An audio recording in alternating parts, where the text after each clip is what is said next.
State news 71 में आप सभी का स्वागत है। वाल्मीकि सभा सढौरा के द्वारा वाल्मीकि मंदिर परिसर में 7 दिवसीय श्रीमद् भागवत कथा का आयोजन करवाया जा रहा है।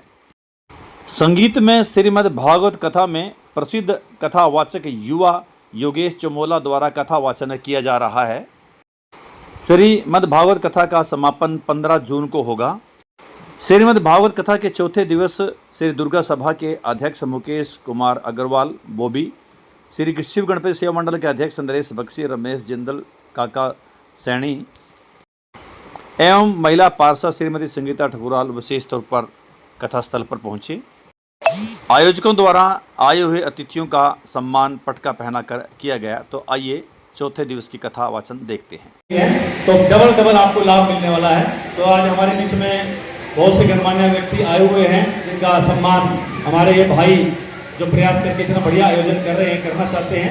तो मैं सर्वप्रथम निवेदन करूंगा, हमारे दुर्गा सभा के अध्यक्ष बहुत ही सम्मानित भाई मुकेश जी बोबी जी के नाम से जाने जाते हैं, आप आएँ, आपको पटका पहनाकर भाई हमारे बंधु आपका सम्मान बढ़ाना चाहते हैं। बहुत ही धार्मिक व्यक्तित्व है हमारे बोबी जी, ताली बजाकर स्वागत करें। ताली आयोजन करते रहते हैं, हमेशा ही हर संस्था में इनका सहयोग रहता है। तो यहाँ पर भी आप हम सबको यहाँ पर आए हुए हैं तो धन्यवाद। और इसी दौरान हमारे भाई नरेश बक्सी जी जो किसी परिचय के मोहताज नहीं है, श्री 11मुखी हनुमान मंदिर श्री शिव गणपति सेवा मंडल के आप सम्मानित अध्यक्ष हैं, जिनकी देखरेख में हमारे इलाके में बहुत से कार्यक्रम होते हैं। तो उनका भी स्वागत है, बहुत का अभिनंदन है। तो मैं चाहूँगा कि पूरी टीम आए, उनका भी अभिनंदन और स्वागत करें।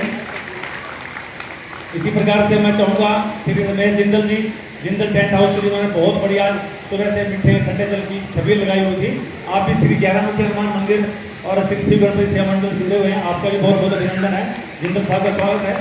हमारे काका जी आइए, सैनी साहब, सैनी ट्रक हाउस, इनका भी अभिनंदन है, स्वागत है। तो कुछ आप भी हमारे मंदिर सेवा समिति जुड़े हुए हैं, बहुत ही धर्मनिष्ठ कार्य करते हैं हमारे काका जी, बहुत बहुत स्वागत है, आपका अभिनंदन। हमारे बीच में MC श्रीमती संगीता ठकुराल जी हमेशा ही धर्म कर्म के कार्य में आगे रहती हैं, तो उनका भी स्वागत है। मैं चाहूँगा आइए आप मातृशक्ति अपने हाथों से बहन जी का स्वागत करें। तो बहुत अच्छी कथा सुनने को मिल रही है। मेरे को भी 2-3 दिन से निमंत्रण था, लेकिन क्योंकि बाहर से आज ही मेरा आना हुआ है, तो इस कारण से देरी के लिए क्षमा चाहेंगे योगेश जी, और आगे से सुनेंगे। और कुछ झलकियाँ आप स्टेट न्यूज़ 71 में भी देखिए। और चर्चा बीच बीच में सनातन धर्म की सबसे बड़ा सौभाग्य है हमारा हिंदुस्तान में जन्म, और उससे परम सौभाग्य है कि हम सनातनी हैं। विश्व का सर्वश्रेष्ठ एकमात्र धर्म सनातन धर्म, जिसमें हमने जन्म लिया। बहुत बहुत धन्यवाद संगीता ठकुराल जी, और हमारे क्या चलिए आपका धन्यवाद। श्री गुलशन जी बहुत अच्छे गायक हैं, कभी भजन जरूर करिएगा। मैं कहूँगा योगेश जी को बुला के एक तो भजन जरूर गुलशन जी के मुखार से सुनते हैं। और आप अक्सर हमारे 11मुखी मंदिर में कमांड संभाले हुए हैं, तो बहुत अच्छे गायक हैं, बहुत अच्छे उपदेशक भी हैं, कथावाचक भी हैं, और बहुत अच्छे गौ सेवा होल्ड किए हुए हैं। अशोक जी, नवीन जी, विजय जी, नवीन जी, और पूरी टीम करवा रहे हैं। तो बहुत मन प्रसन्न हुआ। और मैं विलंब न करते हुए 1 मिनट के लिए श्री नरेश बक्सी जी से अपने शरीर के द्वारा उन्होंने जैन मत की स्थापना करी। इन्हीं के बड़े पुत्र भरत जी बड़े प्रतापी, अपने पिता की तरह उन्होंने जीवन भर संसार की सेवा करी, संसार में राजपाट संभाला। ऐसे राजा प्रकट हुए हैं, ऐसे राजाओं की सत्ता चलती है। ये देश कितना भाग्यशाली है। किसी ने प्रश्न किया कि पंडित जी, भगवान के सारे अवतार इस देश में हुए हैं, अरे इसका क्या कारण है? भगवान जी कनाडा में भी तो हो सकते थे, भगवान अमेरिका में भी तो हो सकते थे, पर भगवान ने इस देश में क्या देखा ऐसा जो भारत में ही भगवान का जन्म हुआ। जब एक ऋषि के सामने ये प्रश्न आया तो ऋषि कहने लगे कि महाराज ये भारत क्षेत्र सामान्य नहीं है। उदाहरणता से समझना, जब किसी के हाथ कट जाए तो इंसान तब भी जीवित रह सकता है, किसी के पैर कट जाए इंसान तब भी जीवित रह सकता है, पर किसी का हृदय फेल हो जाए, किसी का हृदय रोग हो जाए, हृदय खत्म हो जाए तो वो जीवित नहीं रह सकता। ऐसे ही हमारा ये भारत क्षेत्र हमारे विश्व का क्या है? हृदय है। बोलो भारत माता की जय। इसलिए हम भारतवासी होते हुए भी हमारा सौभाग्य है इस भारत भूखंड में रह करके हम ये ठाकुर जी की कथा श्रवण कर रहे हैं। इसलिए पूर्ण श्रद्धा सुमन लेते हुए पूर्ण आनंद के साथ भगवान की कथा का श्रवण।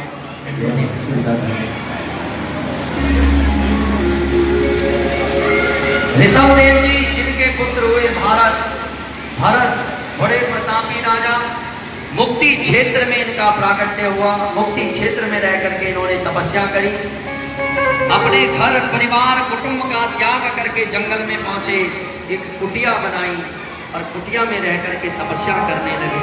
परंतु कहते हैं ना, भगवान की माया इतनी प्रबल है कि चाहे जंगल में चले जाओ, चाहे कहीं पर भी रह जाओ, वो माया छोड़ती नहीं।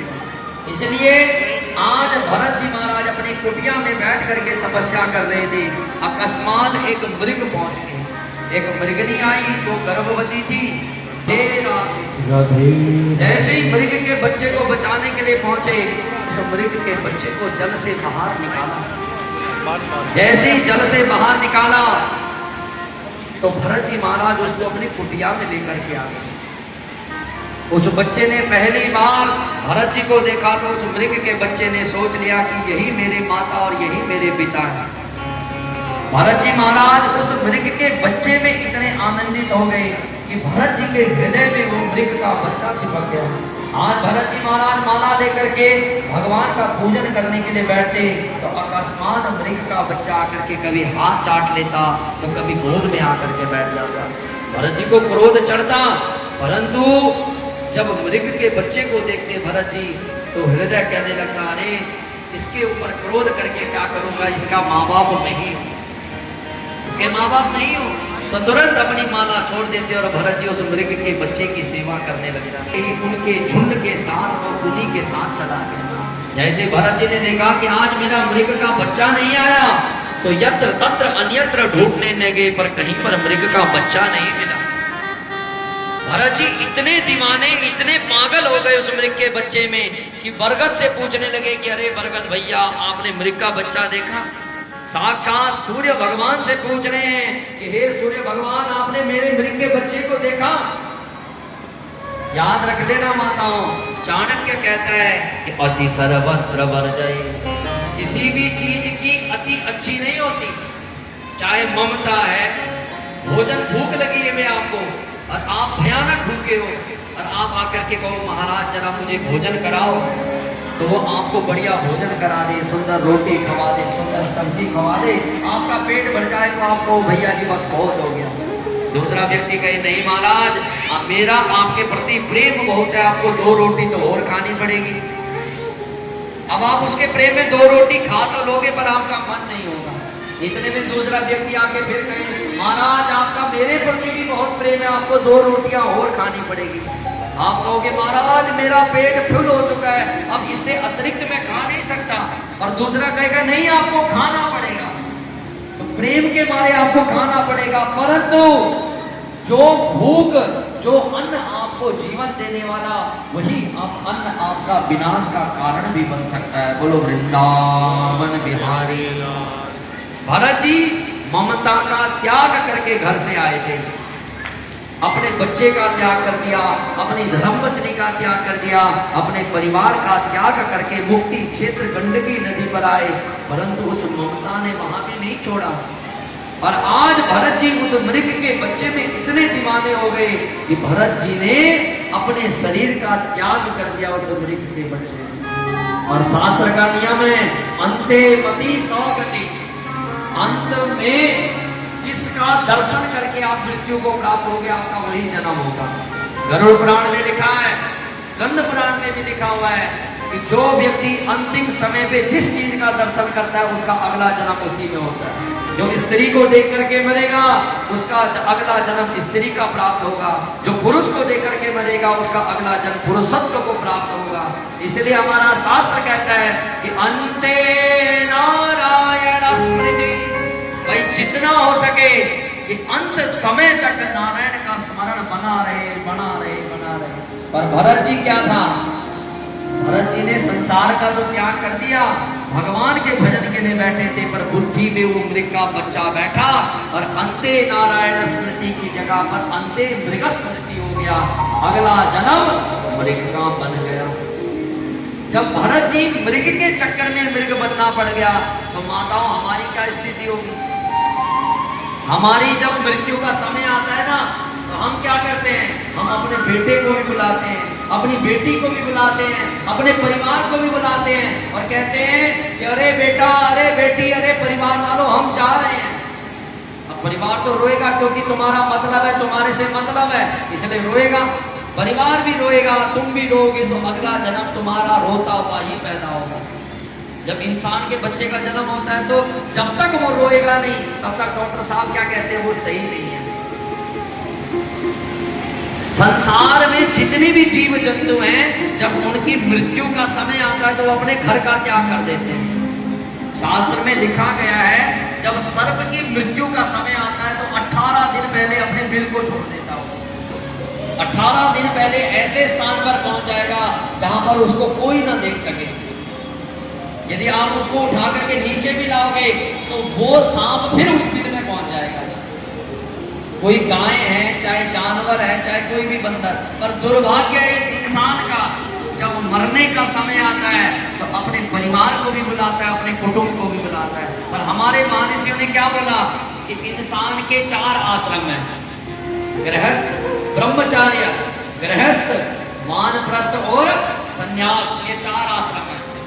25 वर्ष तक ब्रह्मचार्य, 50 वर्ष तक गृहस्थ, 75 वर्ष तक वानप्रस्थ और 100 वर्ष तक आपका संन्यास। पर हमारी सारी व्यवस्था बिगड़ चुकी है, सारी व्यवस्था। 50 के बाद क्या आता है माताओं? 51, 52, 53 वन आता है ना। इंग्लिश में कहते हैं वन को 1, और संस्कृत में वन को क्या कहते हैं? जंगल। और जैसे ही 50 वर्ष की आपकी उम्र बढ़ने लग जाए तो संख्या बढ़ने लगती है। 51 जंगल में चला जा, 52 जंगल में चला जा, 53 जंगल में चला जा। पर जो 60 तक जंगल में नहीं जाता, संसार उसको दुत्कारता है। संसार फिर जब मतलब के नहीं रहोगे तो कदे खच्चर की तरह आपके साथ व्यवहार किया जाएगा। स्वभिट बरा होस्ट खरे संसुदा पुरुष प्रभु। इसलिए भरत जी महाराज से लापरवाही हुई, तुरंत अंतिम समय में मृग का स्मरण किया और तुरंत मृत्यु होते ही तुरंत मृग की योनि में पहुंच गई। अगली योनि मृग की मिली, परंतु शरीर मृग का था पर बुद्धि वही तपस्या और भक्ति भाव में बनी हुई थी। प्रलय काल में अपने शरीर का त्याग किया और अगले जन्म में कानकुज विप्र ब्राह्मण बन करके उत्तर काशी में एक ब्राह्मण के घर में प्रकट हो गए। बोलो भरत जी महाराज की जय। जब एक ब्राह्मण के घर में प्रकट हुए, पिताजी प्रकांड विद्वान, वेदज्ञ विद्वान। भरत जी महाराज के 9 भाई थे। वो भारत देश है मेरा, वो भारत देश है मेरा। वो भारत माता की। अरे माताओं, अरे महाराज जी हमारा सौभाग्य है, भगवान ने हमारे ऊपर कृपा करी है कि हमारा जन्म सनातन में हुआ है। हमारा सौभाग्य है। देखो, किसी अंग्रेज से पूछो कि महाराज आपका गोत्र क्या है, तो उस अंग्रेज को ये नहीं पता कि हमारा गोत्र क्या है। गोत्र का मतलब हम किस ऋषि की संतान है, पता नहीं। पर हमारे भारतवासी हम कितने सौभाग्यशाली हैं कि हमारे रगों रगों में ऋषियों का खून दौड़ रहा है। किसी दिन पूछा गया महाराज आपका गोत्र का, हम कर गए, हम भरद्वाज हैं, हम सांडिल्य हैं। क्यों? क्योंकि हमारी रगों रगों में ऋषियों का खून दौड़ रहा है। इसलिए ये धरती जहां ऋषि मुनि जपते प्रभु नाम की माला। हरि ओम, हरि ओम, हरि ओम, हरि ओम। जहां हरि बालक एक मोहन है और राधा एक बाला। और दाता एक बाला। जहां सूरज सबसे पहले आकर डाले अपना डेरा। वो भारत देश है मेरा, वो भारत देश है मेरा। आगे के साथ काट काट कर सोने की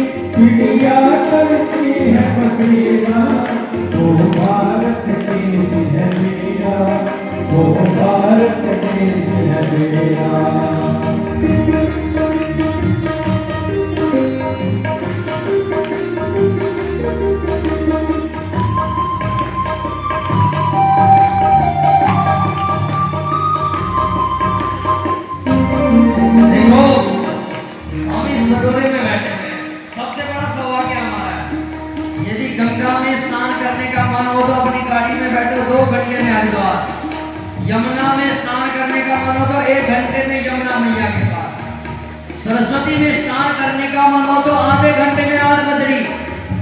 और उन अंग्रेजों से पूछो जिनके लिए वो गंगा के लिए तरस रहे हैं, हमारे पास गंगा होने पर भी हम उसकी महिमा को नहीं समझ पा रहे। आज टनों टन गंगा जल अमेरिका जा रहा है, पर हमारे नजदीक में गंगा होने के बाद भी देखो लोगों के पास कहते हैं ना, जैसे लोगों के घर में तो कहते हैं माता जरा गंगा जल लाना, तो काले रंग की धूल लगी हुई बोतल आती है, हम पूछते माता कितने साल पुराना है, कहा पंडित जी 4 साल हो गए। मैंने कहा माता तूने 4 साल से गंगा का कभी स्नान नहीं किया, कितना दुर्भाग्य है। अरे हमारा सौभाग्य है, इसलिए जहाँ गंगा जमुना कृष्णा और कावेरी बहती जाए, हरियो हरियो हरियो हरियो, जहाँ उत्तर दक्षिण पूरब पश्चिम को अमृत पिलवाए, तो अमृत पिलवाए, कहीं ये जल फल और फूल उगाए, केसर कहीं बिखेरा, ओ भारत देश है मेरा, ओ भारत देश है मेरा, जहाँ डाल डाल पर सोने की चिड़िया करती है बसेरा, ओ भारत देश है मेरा, ओ भारत देश है मेरा, ओ भारत देश है मेरा, ओ भारत देश बोलो भारत माता की जय।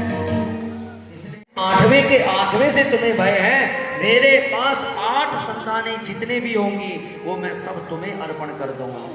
इतना कहते कंस कहने लगा कि मेरे जेल खाने में रहना पड़ेगा आपको, कहा कोई बात नहीं। तुरंत कंस ने वसुदेव और देवकी को अपने जेल खाने में रखा।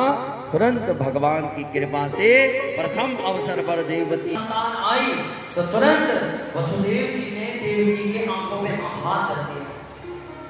देवकी कहने लगी स्वामी ये क्यों कर रहे हो? तो वसुदेव जी कहने लगे देवी जो ये संतान है ना, इसका जीवन लंबे समय का नहीं है, दीर्घ अवसर नहीं है, कंस इसको समाप्त कर देगा। और देवी ये